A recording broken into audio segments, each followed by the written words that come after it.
Where your treasure is, there will your heart be also. God has given us unlimited treasures in His Word. Every time we open it, we can discover a new treasure or admire an old one. What will we find today? Here's Carla Early with Treasure Hunt in the Word.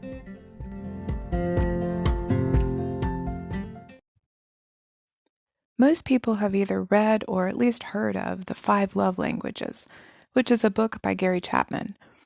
My husband and I read this together as a couple before we had children.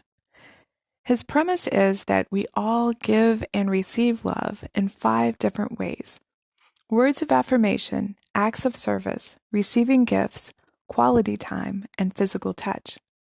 Now, if any of you know me, you know I'm a physical touch kind of gal. If you're near me, you will get a hug. Fortunately, my husband is good with that, but he works in all 5. He's especially good at the gifts part. He knows flowers aren't my thing, so he gives me chocolate.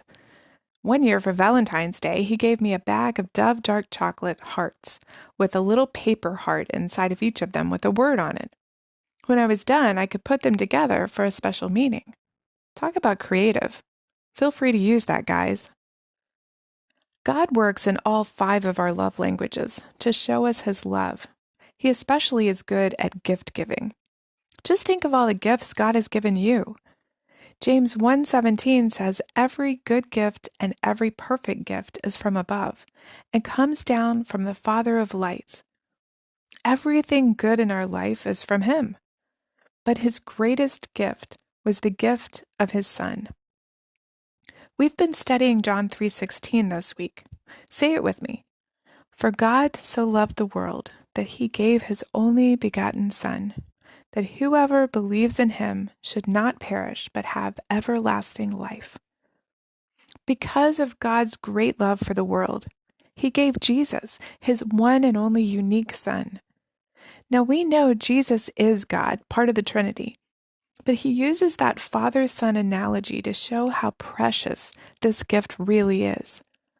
As humans, we love our children, and we would never sacrifice them for anyone if we were in our right mind, would we? I can't imagine handing over my son to an angry mob and allowing them to do to him what those people did to Jesus. But God did, because He loved us. He gave His best. In fact, He loved us while we were still sinners.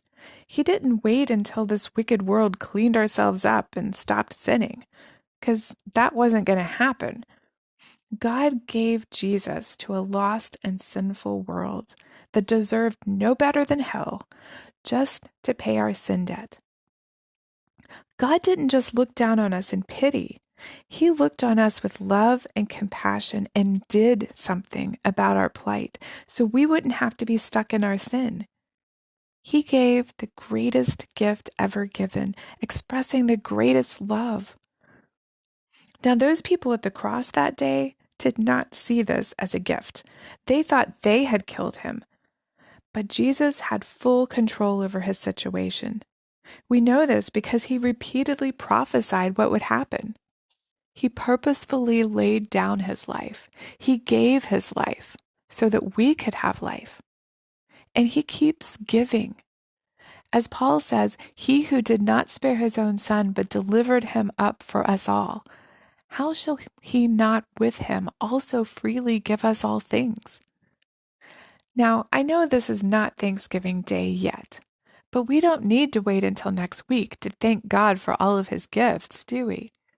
And especially the gift of Jesus, who not only showed us how to live, but gave His life in obedience to the Father's will so that we could have life eternal.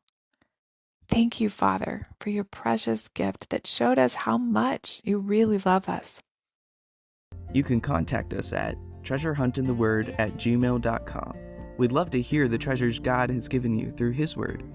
You can listen to other episodes at our website, which you can find in the description below.